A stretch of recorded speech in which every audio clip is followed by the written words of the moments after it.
কত? ভাড়া লাগবে না। ভালো লাগবে না কেন? বউর কাছ থেকে কেউ ভাড়া নেয়? হবু বউ মানে? এত ভনিতে করে আমি কোনো কথা বলতে পারি না। আমি যা বলে ডিরেক্ট বলি। 5-6 দিন আগে রিক্সায় দেখছি, তারপরে ভালো লাগছে।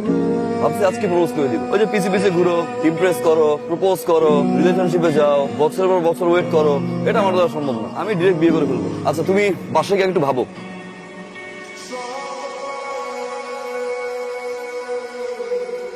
এতবার বললাম বাইক উঠতে, উঠলো না। লসটা কার হয়েছে?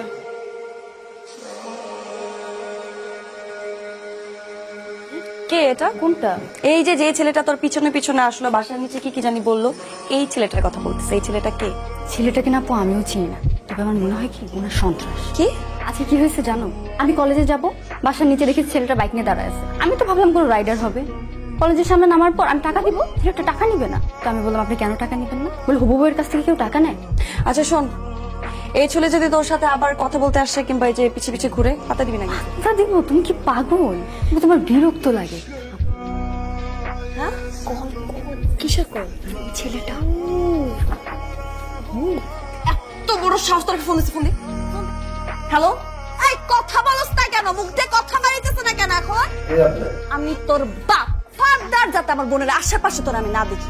আপনার বোন এটা? হ্যাঁ, আমার ছোট বোন। তোরে যদি আমি রাস্তায় দেখি, তোর হাত পা টিন্ডি বাইঙ্গা তোর হাতে ধরাই দিবি। তোরে আমি যেখানে পাবো একদম কাঁচা চাপা খায়া ফেলবি। রাখ ফোন। একদম টেনশন নিবি না। এই পোলা জিন্দিগিতে বাইচা থাকে তোর সামনে আর আসবো না। এবার যা, চুপচাপ ঘুমায় পড়।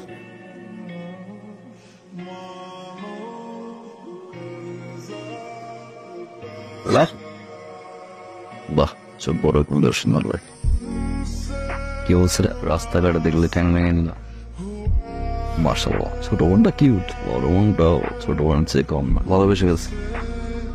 ছোট বোনের পিছনে ঘুরবো, ভালোবাসা হবে, হইতো ওটাই বলতাম। তারপর অপেক্ষা করতে হইতো কবে বড় বোনের বিয়ে হবে, বড় বোনের রিলেশনশিপ আছে কিনা, এত অপেক্ষা আমি করতে পারবো না। আজকে আসি, দেখা হবে।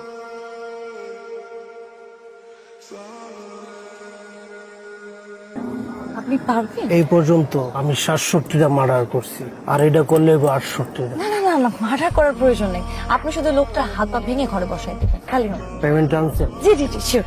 কেমন চিনেছি? এই সবই আছে? হ্যাঁ, এই যে। মারছে কি ভাই? প্রেমিক হয়ে গেছো?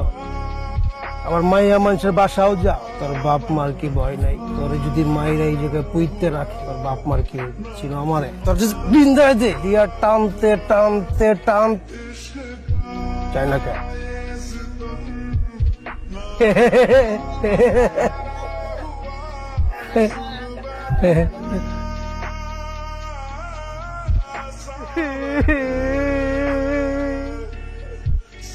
ম্যাডাম আপনি কার কাছে পাঠাইছেন? ওই হালাই তো একটা বেয়াদব। আর কি কইছে জানেন ম্যাডাম? ওই আপনারা অনেক ভালোবাসে, অন্য লেভেলের ভালোবাসে। ওর ভালোবাসার মাঝখানে কেউ যদি বেগলা দেয়, ওরা যে কি করবো নিজেও জানে না।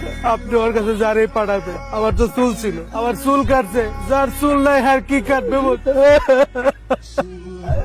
আর কি কইছে জানেন ম্যাডাম? ওই আপনারা অনেক ভালোবাসে, অন্য লেভেলের ভালোবাসে। ওর ভালোবাসার মাঝখানে কেউ যদি বেগলা দেয়, ওরা যে কি করবো নিজেও জানে না।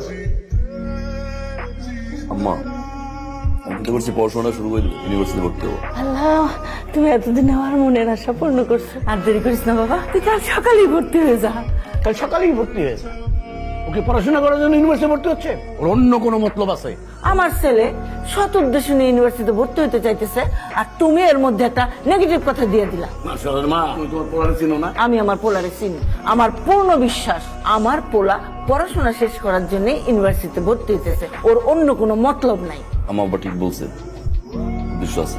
মেয়ের ভালোবাসি না, পড়াইতে হবে। মেয়েটা একই ইউনিভার্সিটি পড়ে, পছন্দ হবে। বলছিলাম না, তোমার পোলা ইউনিভার্সিটিতে ভর্তি হচ্ছে কারণ একটা মেয়ে ওর পছন্দ হয়েছে, সেই মেয়েরে পটানোর জন্য সে যাচ্ছে। তার মতলবটা হচ্ছে পটানো, পড়াশোনা না। অসুবিধা কি?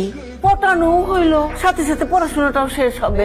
আর ওর তো মেয়ে পটানো উচিত। ওর যে ব্যাকগ্রাউন্ড, মেয়ের বাবা জানলে ওর কাছে তো মেয়ে বিয়ে দিবে। মেয়ে পটাই বিয়ে করতে হবে ওরে। আব্বা, আপনি সকালে 1 লাখ টাকা রেডি রাখেন।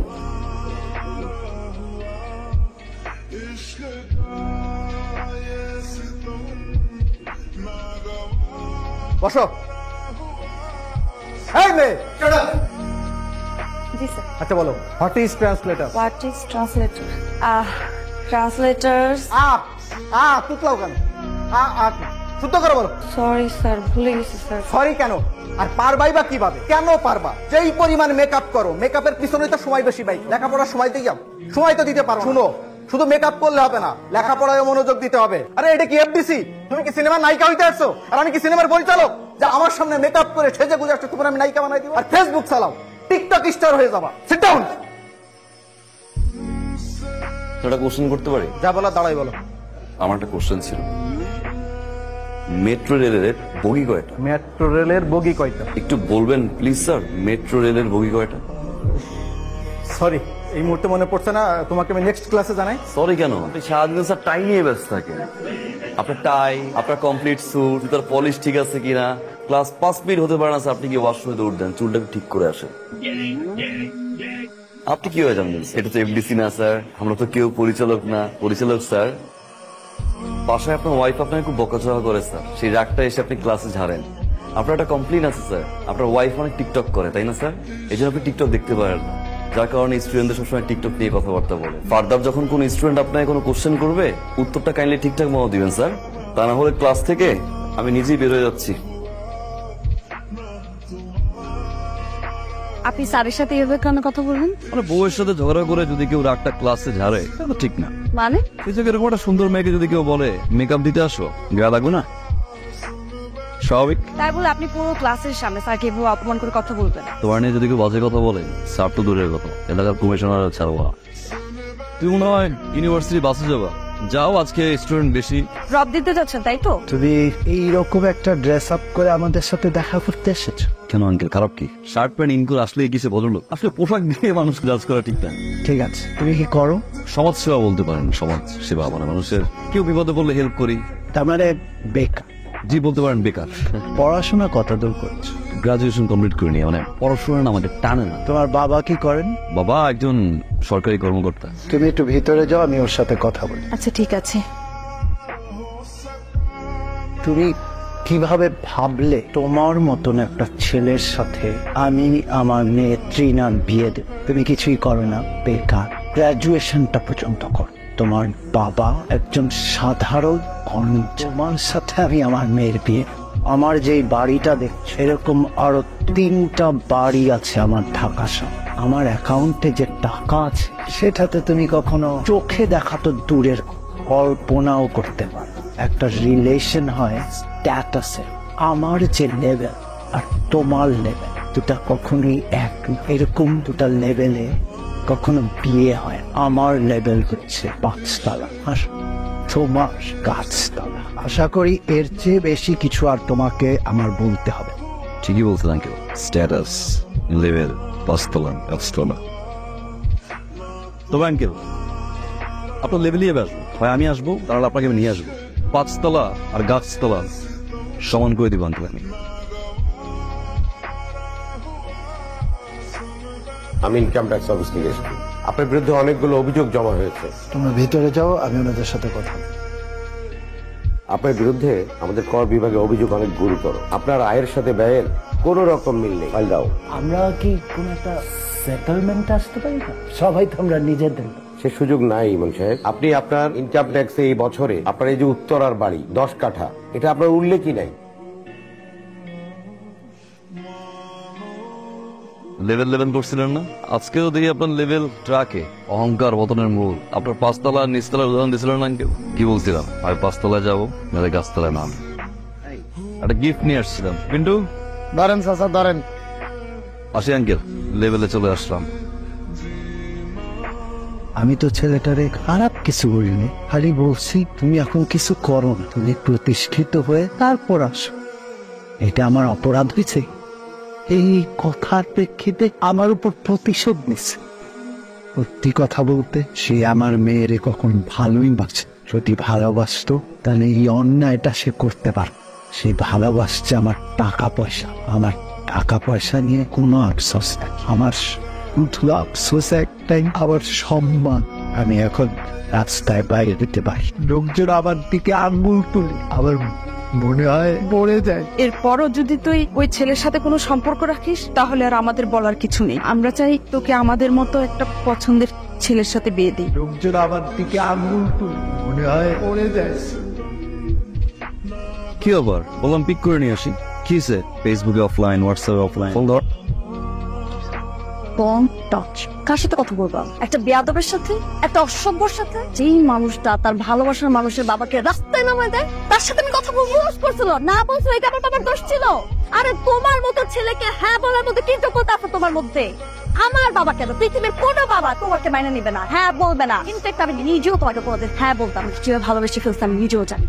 আর তুমি যদি ছেলের মতো ছেলেই হইতা, তাহলে আমার বাবার সামনে তোমাকে চেঞ্জ করতা, নিজেকে প্রমাণ করতা। কিন্তু তুমি সেটা করো নাই। কারণ কি জানো, অ্যাকচুয়ালি তুমি কখনো আমাকে ভালোই বাসো নাই, তুমি ভালোবাসতো আমার বাবার টাকাকে। আর বাবা যখন তোমাকে না করে দিছে, তখন তুমি আমার বাবার সাথে রিভেন্স খেলছো। এই কারণে আমার বাবাকে পথে নামাইতেছো তুমি। তুমি আসলে একটা ছোট লোক তুমি। আমি তোমার এই চেহারা তোমার জীবনে দেখতে চাই না। আমি তোমাকে জাস্ট ঘৃণা করে তোমাকে আমি। উত্তরা নিবাসী মাসুম সেন্টুর ছেলে কামাল মির্জার শহীদ শাহেদ ইসলামের কন্যা দিনা ইসলামের বিয়ে 24 লক্ষ 1 টাকা দেন ধার্য করিয়া বিকাশ সম্পন্ন হবে। মা বলেন আপনি কবুল? কবুল বলো। তোমার বাবার খুঁজে বের করা সুপাত্রকে কবুল বলো। সরি আঙ্কেল, ডিস্টার্ব করলাম। আপনি তো কোনোভাবে আপনার মেয়ের সাথে আমার বিয়ে দিতে চান না। কেন? আমি তো বেয়াদব, সুপাত্র না। আঙ্কেল, আপনি ঘুরে ফিরে দিন শেষে আপনার মেয়ের জন্য একজন রেপিস্ট নিয়ে আসছেন। কি বলতেছো তুমি? কে রেপিস্ট? 2003 সালে স্কুল পড়ুয়া একটা মেয়েকে 6টা ফ্রেন্ড মিলে ধর্ষণ করে। আর সেই 6 জন জানোয়ারের বাচ্চার ভিতরে এই জানোয়ারের বাচ্চা একজন। জুলাই মাসে মালয়েশিয়া চলে যায় পলাতক ভাবে, 13 বছর পরে দেশে আসে। দেখেন আপনার সুপত্রের নিউজটা অনেক কষ্ট করে ম্যানেজ করছি, পত্রিকাটা বল না। আঙ্কেল, একজন রেপিস্ট যদি সুপত্র হয়, বেয়াদব বিষয়ে ভালো আছে। ও মিথ্যে বলতেছে, পত্রিকা বিশ্বাস করে না ভাই, বানোয়ার। আমি একটা প্রতারক, ফ্যামিলিতে একটা চিটার। এই রেপিস্ট ছেলের সাথে আমি আমার মেয়ের বিয়ে দিব। বেরোন এখান থেকে। ভাইজান একটা কথা শুনে, একটা কথা বললে পুলিশ ডেকে ঘাড় ধাক্কা দিয়ে এখান থেকে বাইরে। আঙ্কেল, পুলিশ ডাকার কোনো দরকার নেই, আমি সাথে করে নিয়ে আসছি। নিচে গেট ভাইয়া প্লিজ আপনি যান, ওসি সাহেব দাঁড়িয়ে আছে, যান। Thank you very much. তোমার কারণে আমার মেয়েটা আজকে একটা বিপদের হাত থেকে রক্ষা পায়। তোমার কারণে আমার মধ্যে একটা রিয়েলাইজেশন আসছে। অবৈধ সম্পত্তি অর্জন করে আমার মধ্যে একটা আতঙ্ক, একটা ভয় কাজ, কখন কি জানি ঘটে যায়। আমি সারা ঘুমাতে পারতাম, কিন্তু এখন আমি চিন্তে ঘুমাতাম। সেদিন আমি তোমাদের সাথে সত্যি অন্যায় করেছি। আমার অর্থের গরিমায় আমি তোমাদের সাথে সেই অন্যায় করেছিলাম আর তোমাকে ছোট করেছি। আমি চাইলেই সেদিন তোমাকে বুঝিয়ে বলতে পারতাম, সবকিছু সমাধান হয়েছে। তুমি সত্যি আমার মেয়েকে ভালোবাসো। যদি ভালো না বাসতে, তাহলে আজ পদ্মস রেপিস্টার সাথেই তুমি ওর বিয়ে হয়ে যাওয়াটা আটকাতে। তোমাদের বিয়েতে এখন আমার আর কোনো আপত্তি নেই।